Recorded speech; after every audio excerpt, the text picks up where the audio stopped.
BJP के लोग अच्छी तरह सुन लीजिए भैया, एटम बम का नाम सुना आपने? उससे बड़ा क्या होता है? एटम बम से बड़ा हाइड्रोजन बम होता है। माधवपुरा में हमने एटम बम दिखाया था। बीजेपी के लोगों तैयार हो जाओ, हाइड्रोजन बम आ रहा है, हाइड्रोजन बम आ रहा है, तैयार हो जाइए। वो चोरी की सच्चाई है, वो पूरे देश को पता लगने जा रही है। ನಮಸ್ಕಾರ, ಫಸ್ಟ್ ಟ್ಯೂಬ್ ನ ಪೊಲಿಟಿಕಲ್ ನ್ಯೂಸ್ ಗೆ ಸ್ವಾಗತ. ಲೋಕಸಭೆಯ ವಿಪಕ್ಷ ನಾಯಕ ರಾಹುಲ್ ಗಾಂಧಿ ಅವರು 17 ದಿನಗಳ ಕಾಲ ನಡೆದ ಮತಾಧಿಕಾರ ಯಾತ್ರೆ ಪಾಟ್ನಾದಲ್ಲಿ ಮುಕ್ತಾಯವಾಗಿದೆ. ಈ ಮಧ್ಯೆ ಮಾಧ್ಯಮಗಳೊಂದಿಗೆ ಮಾತನಾಡಿದ ಅವರು, ವೋಟ್ ಚೋರ್ ಗದ್ದಿ ಚೋರ್ ಅಂದ್ರೆ ಮತಗಳ್ಳತನ ಕುರ್ಚಿ ಬಿಡು. ಚೀನಾ ಹಾಗೂ ಅಮೆರಿಕದ ಜನರು ಈ ಘೋಷಣೆ ಕೂಗ್ತಾ ಇದ್ದಾರೆ. ಜೊತೆಗೆ ಮತಗಳ್ಳತನದ ಹೈಡ್ರೋಜನ್ ಬಾಂಬ್ ಹೊರತರುವ ಬಗ್ಗೆ ಲೋಕಸಭೆಯ ವಿಪಕ್ಷ ನಾಯಕ ರಾಹುಲ್ ಗಾಂಧಿ ಅವರು ಮಾತನಾಡಿದ್ದಾರೆ. 17 ದಿನಗಳ ಕಾಲ ನಡೆದ ಮತಾಧಿಕಾರ ಯಾತ್ರೆಯು 1300 ಕಿಲೋಮೀಟರ್ ದೂರವನ್ನು ಕ್ರಮಿಸಿ ಬಿಹಾರದ 25 ಜಿಲ್ಲೆಗಳನ್ನು ತಲುಪಿತು. ಚುನಾವಣಾ ಆಯೋಗವು ಮತದಾರರ ಪಟ್ಟಿಯಲ್ಲಿ ತಪ್ಪುಗಳನ್ನ ಮಾಡಿದೆ ಅಂತ ಆರೋಪಿಸಿ ಮತಾಧಿಕಾರ ಯಾತ್ರೆಯನ್ನ ಕಾಂಗ್ರೆಸ್ ನಾಯಕ ರಾಹುಲ್ ಗಾಂಧಿಯ ನೇತೃತ್ವದಲ್ಲಿ ಪ್ರಾರಂಭಿಸಿತ್ತು. ಮುಂಬರುವ ಬಿಹಾರ ವಿಧಾನಸಭೆ ಚುನಾವಣೆಯಲ್ಲಿ ಇಂಡಿಯಾ ಒಕ್ಕೂಟ ಜನರ ಬೆಂಬಲ ಗಳಿಸುವ ವಿಚಾರದಲ್ಲಿಯೂ ಈ ಯಾತ್ರೆಗೆ ಚಾಲನೆ ನೀಡಿತ್ತು. ನಿಮ್ಗೆಲ್ಲ ಗೊತ್ತಿರೋ ಹಾಗೆ ಬಿಹಾರ ಕ್ರಾಂತಿಕಾರಿ ರಾಜ್ಯ. ಸಂವಿಧಾನ ಕೊಲೆ ಮಾಡಲು ಇಂಡಿಯಾ ಒಕ್ಕೂಟ ಬಿಡುವುದಿಲ್ಲ. ಹೀಗಾಗಿ ನಾವು ಮತಾಧಿಕಾರ ಯಾತ್ರೆಯನ್ನ ಕೈಗೊಂಡಿದ್ದು. ಬಿಜೆಪಿ ನಾಯಕರೇ ಪರಮಾಣು ಬಾಂಬ್ ಗಿಂತ ದೊಡ್ಡ ಬಾಂಬ್ ಬಗ್ಗೆ ಕೇಳಿದ್ದೀರಾ?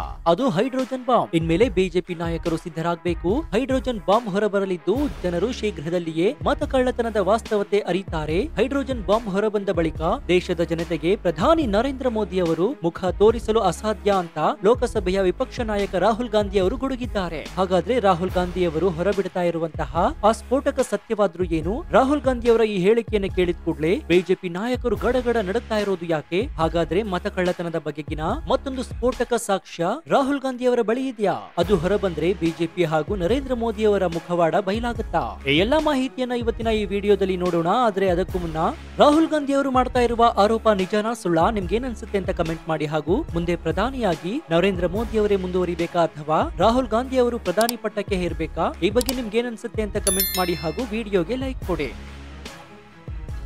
बीजेपी के लोगों तैयार हो जाओ, हाइड्रोजन बम आ रहा है। वोट चोरी का मतलब अधिकार की चोरी, वोट चोरी का मतलब आरक्षण की चोरी, वोट चोरी का मतलब रोजगार की चोरी, वोट चोरी का मतलब शिक्षा की चोरी, वोट चोरी का मतलब लोकतंत्र की चोरी, वोट चोरी का मतलब युवाओं के भविष्य की चोरी। ದೇಶದಲ್ಲಿ ಮತಗಳ್ಳತನದ ಬಗ್ಗೆ ಆರೋಪ ಮಾಡಿದಂತಹ ರಾಹುಲ್ ಗಾಂಧಿ ಅವರು ಈ ಕುರಿತು ಆಟೋಮ್ ಬಾಂಬ್ ನಂತಹ ದಾಖಲೆಗಳಿವೆ ಅಂತ ಹೇಳಿ ಮಹದೇವಪುರ ಕ್ಷೇತ್ರದಲ್ಲಿ ನಡೆದಿದೆ ಎನ್ನಲಾದ ಮತಗಳ್ಳತನವನ್ನ ದಾಖಲೆ ಸಮೇತ ಪ್ರಸ್ತುತಪಡಿಸಿ ರಾಜಕೀಯ ಬಿರುಗಾಳಿ ಎಬ್ಬಿಸಿದ್ರು. ಈಗ ಅಂತಹದ್ದೇ ಮತ್ತೊಂದು ಹೈಡ್ರೋಜನ್ ಬಾಂಬ್ ಇದೆ. ಅದನ್ನ ಶೀಘ್ರದಲ್ಲಿಯೇ ಬಹಿರಂಗಪಡಿಸ್ತೇನೆ, ಆಗ ದೇಶದಲ್ಲೇ ಪ್ರಧಾನಿ ಮೋದಿಗೆ ಮುಖ ತೋರಿಸಲು ಆಗುದಿಲ್ಲ ಅಂತ ರಾಹುಲ್ ಗಾಂಧಿ ಅವರು ಗುಡುಗಿದ್ದಾರೆ. ಬಿಹಾರ ಪಾಟ್ನಾದಲ್ಲಿ ಮತದಾರ ಅಧಿಕಾರ ಯಾತ್ರೆ ಸಮಾರೋಪ ಸಮಾರಂಭದಲ್ಲಿ ಮಾತನಾಡಿದ ಅವರು, ಬಿಹಾರ ಒಂದು ಕ್ರಾಂತಿಕಾರಿ ರಾಜ್ಯವಾಗಿದ್ದು ಅದು ದೇಶಕ್ಕೆ ಒಂದು ಸಂದೇಶವನ್ನ ನೀಡಿದೆ. ನಾವು ಸಂವಿಧಾನವನ್ನ ಹತ್ಯೆ ಮಾಡಲು ಬಿಡುವುದಿಲ್ಲ. ಅದಕ್ಕಾಗಿಯೇ ಯಾತ್ರೆಯನ್ನ ಕೈಗೊಂಡಿದ್ದೇವೆ. ನಮಗೆ ಅದ್ಭುತ ಪ್ರತಿಕ್ರಿಯೆ ಸಿಕ್ಕಿದೆ. ಜನರು ಹೆಚ್ಚಿನ ಸಂಖ್ಯೆಯಲ್ಲಿ ಹೊರಬಂದು ಚೋರ್ ಗಡ್ಡಿ ಚೋರ್ ಎಂಬ ಘೋಷಣೆಯನ್ನ ಕೂಗ್ತಾ ಇದ್ದಾರೆ ಅಂತ ಹೇಳಿದ್ದಾರೆ. ಇನ್ನು ನಾನು ಬಿಜೆಪಿ ಜನರಿಗೆ ಹೇಳಲು ಬಯಸ್ತೇನೆ, ಅಣುಬಾಂಬ್ ಗಿಂತ ದೊಡ್ಡದಾದ ಯಾವುದನ್ನಾದ್ರೂ ನೀವು ಕೇಳಿದ್ದೀರಾ? ಅದು ಹೈಡ್ರೋಜನ್ ಬಾಂಬ್. ಬಿಜೆಪಿ ಜನರೇ ಸಿದ್ಧರಾಗಿ, ಹೈಡ್ರೋಜನ್ ಬಾಂಬ್ ಬರ್ತಾ ಇದೆ. ಜನರು ಶೀಘ್ರದಲ್ಲಿಯೇ ಮತಗಳ್ಳತನದ ವಾಸ್ತವತೆಯನ್ನ ಅರಿತುಕೊಳ್ತಾರೆ. ಹೈಡ್ರೋಜನ್ ಬಾಂಬ್ ಬಂದ ಬಳಿಕ ಪ್ರಧಾನಿ ನರೇಂದ್ರ ಮೋದಿಜಿ ದೇಶಕ್ಕೆ ತಮ್ಮ ಮುಖವನ್ನ ತೋರಿಸಲು ಸಾಧ್ಯವಾಗುವುದಿಲ್ಲ. ಇದನ್ನು ನಾನು ನಿಮಗೆ ಖಾತರಿ ನೀಡ್ತಾ ಇದ್ದೇನೆ ಅಂತ ಮತ್ತೊಂದು ದಾಖಲೆ ಬಹಿರಂಗಪಡಿಸುವ ಸೂಚನೆಯನ್ನ ನೀಡಿದ್ದಾರೆ. ಇನ್ನು ಮಹಾರಾಷ್ಟ್ರದ ವಿಧಾನಸಭೆ ಚುನಾವಣೆಯಲ್ಲಿ ಮತಗಳ್ಳತನ ನಡೆದಿದೆ. ಜೊತೆಗೆ ಕರ್ನಾಟಕದ ಬೆಂಗಳೂರು ಲೋಕಸಭಾ ಕ್ಷೇತ್ರವಾದ ಮಹದೇವಪುರ ವಿಧಾನಸಭಾ ಕ್ಷೇತ್ರದಲ್ಲಿ ಹೇಗೆ ಮತಕಳ್ಳತನ ಮಾಡಲಾಗಿದೆ ಎಂದು ನಮ್ಮ ಪಕ್ಷ ಈಗಾಗಲೇ ಪುರಾವೆ ಸಮೇತ ತೋರಿಸಿದೆ ಅಂತ ಇದೇ ವೇಳೆ ಹೇಳಿದ್ದಾರೆ. ಬಿಹಾರ ಮತದಾರರ ಪಟ್ಟಿ ವಿಶೇಷ ಪರಿಷ್ಕರಣೆ ವಿರೋಧಿಸಿ ಆಗಸ್ಟ್ 17ರಂದು ಸಸರಾಂನಿಂದ ಆರಂಭವಾದಂತಹ ಮತದಾರ ಅಧಿಕಾರ ಯಾತ್ರೆ ಇಂದು ಪಾಟ್ನಾದಲ್ಲಿ ಸಮಾರೋಪವಾಯಿತು. ಕಾರ್ಯಕ್ರಮದಲ್ಲಿ ರಾಹುಲ್ ಗಾಂಧಿ ಅವರೊಂದಿಗೆ ಕಾಂಗ್ರೆಸ್ ಅಧ್ಯಕ್ಷ ಮಲ್ಲಿಕಾರ್ಜುನ ಖರ್ಗೆ, ಜಾರ್ಖಂಡ್ ಮುಖ್ಯಮಂತ್ರಿ ಹೇಮಂತ್ ಸೊರೇನ್, ಆರ್ಜೆಡಿ ನಾಯಕ ತೇಜಸ್ವಿ ಯಾದವ್, ವಿಕಾಸಶೀಲ ಇನ್ಸಾನ್ ಪಕ್ಷದ ಮುಖ್ಯಸ್ಥ ಮುಖೇಶ್ ಸಹಾನಿ, ಸಿಪಿಐ ಲಿಬರೇಷನ್ ಪ್ರಧಾನ ಕಾರ್ಯದರ್ಶಿ ದೀಪಂಕರ್ ಭಟ್ಟಾಚಾರ್ಯ, ಸಿಪಿಐ ಪ್ರಧಾನ ಕಾರ್ಯದರ್ಶಿ ಎಂಎ ಬೇಬಿ, ಸಿಪಿಐನ ಆನಿರಾಜ, ಟಿಎಂಸಿ ಸಂಸದ ಯೂಸುಫ್ ಪಠಾನ್, ಶಿವಸೇನೆ ನಾಯಕ ಸಂಜಯ್ ರಾವತ್ ಮತ್ತು ಇತರ ಇಂಡಿಯಾ ಬ್ಲಾಕ್ ನಾಯಕರು ಉಪಸ್ಥಿತರಿದ್ದರು. ಇದೇ ವೇಳೆ ಮತಕಳ್ಳತನ ವಿಚಾರವಾಗಿ ಮತ್ತೆ ಕೇಂದ್ರ ಸರ್ಕಾರ ಹಾಗೂ ಪ್ರಧಾನಿ ನರೇಂದ್ರ ಮೋದಿ ವಿರುದ್ಧ ತಮ್ಮ ವಾಗ್ದಾಳಿ ಮುಂದುವರೆಸಿರುವಂತಹ ಕಾಂಗ್ರೆಸ್ ನಾಯಕ ರಾಹುಲ್ ಗಾಂಧಿ ಮತಗಳ್ಳತನದ ಹೈಡ್ರೋಜನ್ ಬಾಂಬ್ ಬರಲಿದೆ ಅಂತ ಎಚ್ಚರಿಕೆಯನ್ನು ನೀಡಿದ್ದಾರೆ. ಮತದಾರ ಅಧಿಕಾರ ಯಾತ್ರೆಯ ಪರಾಕಾಷ್ಠೆಯನ್ನ ಸೂಚಿಸುವ ಗಾಂಧಿ ಸೆ ಅಂಬೇಡ್ಕರ್ ಮೆರವಣಿಗೆಯನ್ನ ಢಾಕಾ ಬಂಗಲೆ ಕ್ರಾಸ್ ನಲ್ಲಿ ಪೊಲೀಸರ ಮಧ್ಯದಲ್ಲಿ ತಡೆ ಹಿಡಿದ್ರು. ಅಲ್ಲಿ ಅವರು ಸಭೆಯನ್ನು ಉದ್ದೇಶಿಸಿ ಮಾತನಾಡಿದ್ರು. ಪಾಟ್ನಾದಲ್ಲಿ ನಡೆದ ಮೆರವಣಿಗೆಯಲ್ಲಿ ಭಾರತ ಬ್ಲಾಕ್ ನಾಯಕರು ಗಾಂಧಿ ಮೈದಾನದಲ್ಲಿರುವ ಮಹಾತ್ಮ ಗಾಂಧಿ ಪ್ರತಿಮೆಗೆ ಪುಷ್ಪನಮನ ಸಲ್ಲಿಸುವ ಮೂಲಕ ಪ್ರಾರಂಭವಾಯಿತು. ಆಗಸ್ಟ್ 17ರಂದು ರಾಹುಲ್ ಗಾಂಧಿ ಸಸಾರಾಂನಿಂದ ಪ್ರಾರಂಭವಾದ ಮತಾಧಿಕಾರ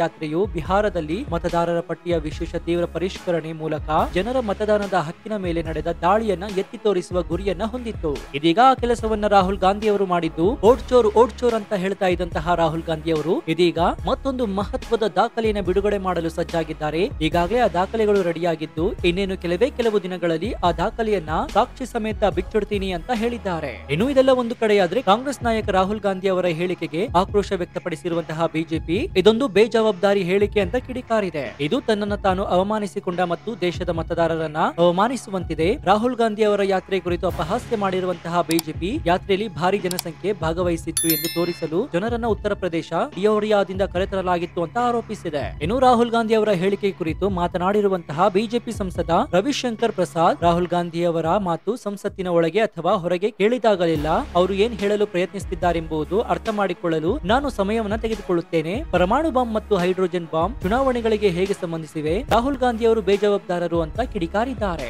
ಒಟ್ಟಾರೆಯಾಗಿ ರಾಹುಲ್ ಗಾಂಧಿ ಅವರ ಈ ಹೇಳಿಕೆ ಇದೀಗ ಭಾರಿ ಕುತೂಹಲವನ್ನ ಮೂಡಿಸಿದ್ದು ಜನ ಕೂಡ ಇದೀಗ ರಾಹುಲ್ ಗಾಂಧಿ ಅವರು ಬಿಡುಗಡೆ ಮಾಡಲಿರುವಂತಹ ಮತ್ತೊಂದು ಸ್ಫೋಟಕ ಮಾಹಿತಿಯನ್ನ ಎದುರು ನೋಡ್ತಾ ಇದ್ದಾರೆ. ಈ ಎಲ್ಲಾ ಬೆಳವಣಿಗೆಗಳನ್ನ ನೋಡ್ತಾ ಇದ್ರೆ ಇದೀಗ ಬಿಜೆಪಿಯಲ್ಲಿ ಒಂದು ರೀತಿಯಾದಂತಹ ಭಯ ಆವರಿಸಿದೆ ಅಂತ ಹೇಳಬಹುದು. ಸದ್ಯ ಇದೀಗ ಎಲ್ಲರ ಚಿತ್ತ ರಾಹುಲ್ ಗಾಂಧಿ ಅವರು ಬಿಡುಗಡೆ ಮಾಡಲಿರುವಂತಹ ಹೈಡ್ರೋಜನ್ ಬಾಂಬ್ ಅಂತ ಕರೆಯಲಾಗಿರುವಂತಹ ಸ್ಫೋಟಕ ಸಾಕ್ಷ್ಯದ ಮೇಲಿದೆ. ಅದನ್ನ ಯಾವಾಗ ಬಿಡುಗಡೆ ಮಾಡ್ತಾರೋ ಅಂತ ಜನ ಕಾಯ್ತಾ ಇದ್ದಾರೆ. ಜನರ ಜೊತೆಗೆ ಇದೀಗ ಬಿಜೆಪಿ ನಾಯಕರು ಕೂಡ ಕಾಯ್ತಾ ಇದ್ದಾರೆ. ಅದಕ್ಕೆ ಏನ್ ಟಕ್ಕರ್ ಕೊಡಬಹುದು ಅಂತ ಈಗಾಗಲೇ ಮೀಟಿಂಗ್ ಮೇಲೆ ಮೀಟಿಂಗ್ ಗಳನ್ನ ನಡೆಸ್ತಾ ಇದ್ದಾರೆ.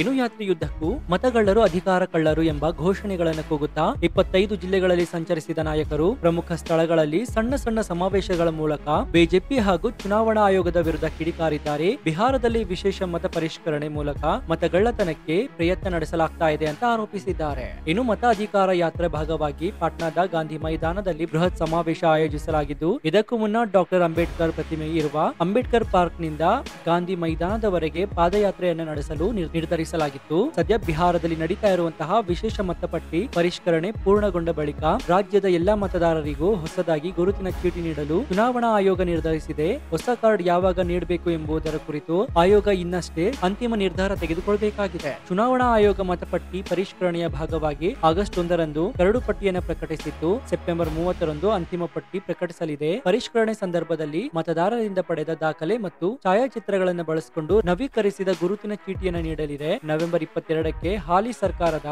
ಅಧಿಕಾರಾವಧಿ ಕೊನೆಗೊಳ್ಳಲಿದೆ. ಹೀಗಾಗಿ ಅದಕ್ಕೂ ಮುನ್ನ ಹೊಸ ಗುರುತಿನ ಚೀಟಿ ನೀಡುವ ಸಾಧ್ಯತೆ ಕೂಡ ಇದೆ. ಒಟ್ಟಾರೆಯಾಗಿ ಇದೀಗ ಎಲ್ಲರ ಕಣ್ಣು ಬಿಹಾರ ಎಲೆಕ್ಷನ್ ಮೇಲಿದೆ. ಬಿಹಾರದಲ್ಲಿ ಯಾರು ಗೆದ್ದು ಬಿಗ್ತಾರೆ? ಪ್ರಧಾನಿ ನರೇಂದ್ರ ಮೋದಿ ಅವರ ಹವಾ ಹೆಚ್ಚಾಗಿದ್ಯಾ ಅಥವಾ ರಾಹುಲ್ ಗಾಂಧಿ ಅವರ ಹವಾ ಹೆಚ್ಚಾಗಿದ್ಯಾ ಅಂತ ಕಾದು ನೋಡ್ಬೇಕಾಗಿದೆ. ಈ ಮಾಹಿತಿ ಬಗ್ಗೆ ನಿಮ್ಗೆ ಏನ್ ಅನ್ಸುತ್ತೆ ಅಂತ ಕಮೆಂಟ್ ಮಾಡಿ ಹಾಗೂ ಈ ವಿಡಿಯೋಗೆ ಲೈಕ್ ಕೊಡಿ. ಜೊತೆಗೆ ನಮ್ಮ ಚಾನೆಲ್ ನಲ್ಲಿ ಇಂತಹ ಅನೇಕ ಕುತೂಹಲಕಾರಿ ವಿಡಿಯೋಗಳು ಇವೆ, ಅವುಗಳನ್ನು ನೋಡಿ ಪ್ರೋತ್ಸಾಹಿಸಿ. ನೀವಿನ್ನೂ ನಮ್ಮ ಚಾನೆಲ್ ಅನ್ನ ಸಬ್ಸ್ಕ್ರೈಬ್ ಆಗಿಲ್ಲ ಅಂದ್ರೆ ಈ ಕೂಡಲೇ ಸಬ್ಸ್ಕ್ರೈಬ್ ಆಗಿ ಹಾಗೂ ಪಕ್ಕದಲ್ಲಿರುವಂತಹ ಬೆಲ್ ಐಕಾನ್ ಅನ್ನ ಪ್ರೆಸ್ ಮಾಡಿ. ಇದರಿಂದ ನಾವು ಹಾಕುವಂತಹ ವಿಡಿಯೋ ಮೊದಲಿಗೆ ನಿಮಗೆ ಸಿಗುತ್ತೆ. ಮತ್ತೊಂದು ಕುತೂಹಲಕಾರಿ ವಿಡಿಯೋದೊಂದಿಗೆ ಸಿಗ್ತೀನಿ. ಅಲ್ಲಿಯವರೆಗೂ ನೋಡ್ತಾ ಇರಿ ಫಸ್ಟ್ ಟ್ಯೂಬ್ ಕನ್ನಡ.